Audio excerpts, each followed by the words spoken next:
تم جیسا دھبا سیاست کے اوپر جو عوام کے چند نوجوانوں کے ٹولے کو اکساتا ہے, انسائٹ کرتا ہے, انسٹیگیٹ کرتا ہے وائلنس, جو دہشت گردی کا سبق دیتا ہے, وہ پوچھتا ہے 9 مئی کے واقعے کا کس کو فائدہ ہوا ہے. تمہیں شرم آنی چاہیے.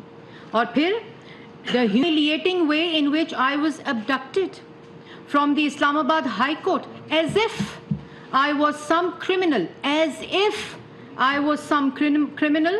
My lawyers and IHC staff was also beaten up, has been declared completely unconstitutional and illegal by Supreme Court. As if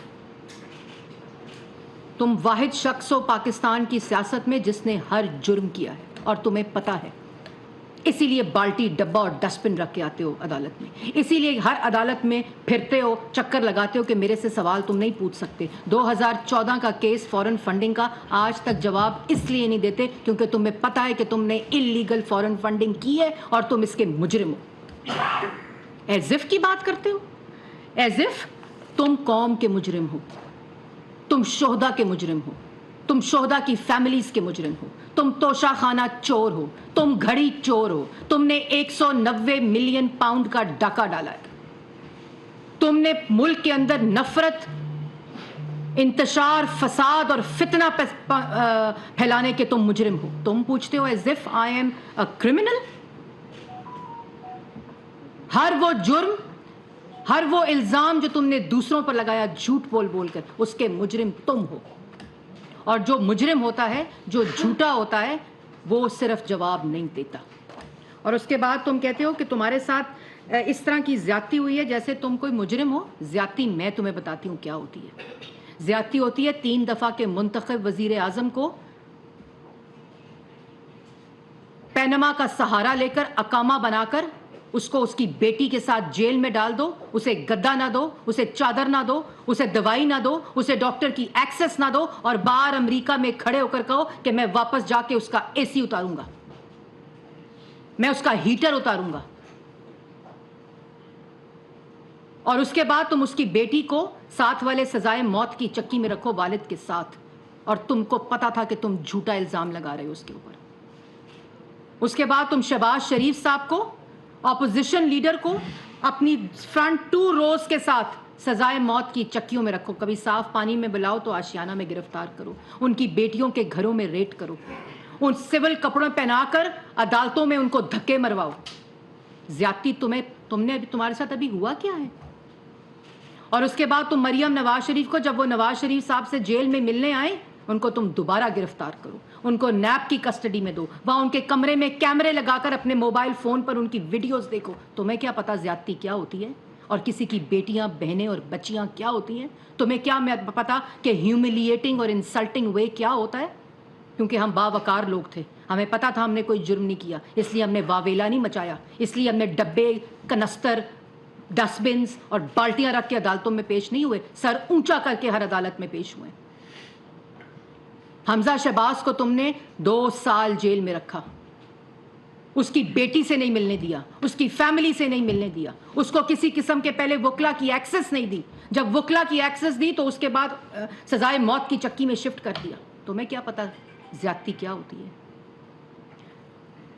Rana ثناء اللہ پہ قسمیں کھا کھا کے, اللہ تعالیٰ کی قسمیں کھا کھا کر تم نے ان کے اوپر جرم ثابت کرنے کی, جھوٹا الزام لگا کر اور جرم ثابت کرنے کی کوشش کی, ان کے سیل میں کیڑیاں پھینکی, ان کو سزائے موت کی چکی میں رکھا, ان کو ان کی آنکھ اس وقت آپریشن ہونا تھا, اس ڈاکٹر تک ایکسس نہیں دی, ان کی شوگر کی دوائی کی ایکسس نہیں دی.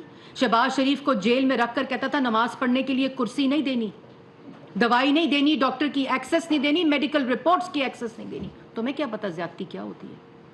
خواجہ آصف کو جیل میں رکھا, کہا ٹھنڈ تھی اور کہا اس کو کمبل نہیں دینا رات کو, اس کو چادر نہیں دینی, اس کے کمرے سے ہیٹر اٹھانا ہے. تمہیں کیا پتا زیادتی کیا ہوتی ہے؟ لوگوں کی بیٹیوں کو جیلوں میں, بہنوں کو, زرداری صاحب کی بہن کو فریال تالپور کو عید والے دن ہسپتال سے گھسیٹ کر جیل میں ڈالا. اس وقت تمہیں ہیوملیشن اور انسلٹنگ وے یاد نہیں آئے؟ اس وقت تمہیں ہیومن رائٹس یاد نہیں آئے؟ اور تم اگر, اور ایک لمبی فہرست ہے, شاہد خقان, احسن اقبال, میں کس کس کا نام لوں, خواجہ سعد رفیق, سلمان رفیق, ایک لمبی فہرست ہے. تم کہتے ہو ہیوملیٹنگ وے, تمہیں عزت دار طریقے سے جب عدالت کے وارنٹ کے اوپر تمہیں عزت دار طریقے سے زمان پاک میں تمہیں وارنٹ دیے، تم نے کیا کیا؟ تم نے رینجرز اور پولیس والوں پر پیٹرول بم پھیلوائے، جس کی تربیت تم زمان پاک کے اندر نوجوانوں اور خواتین کو دے رہے تھے۔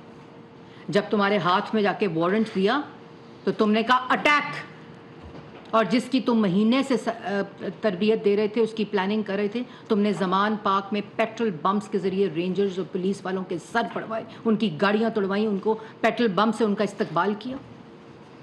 تم کہتے ہو ایبڈکٹ کیا گیا تمہیں اسلام آباد ہائی کورٹ سے؟ مجرموں کو پھر ایسے ہی ایبڈکٹ کیا جاتا ہے جو قانون کی خلاف ورزی کر رہے ہوتے ہیں اور قانون سے بھاگ رہے ہوتے ہیں، اور یہ ہم نے نہیں کیا، یہ عدالتی آرڈر تھا۔ خواتین کو، بچوں کو، بہنوں کو زمان پاک کے باہر ڈھال بنا کر تم خود بلوں میں اور چارپائی کے نیچے گھسے رہے۔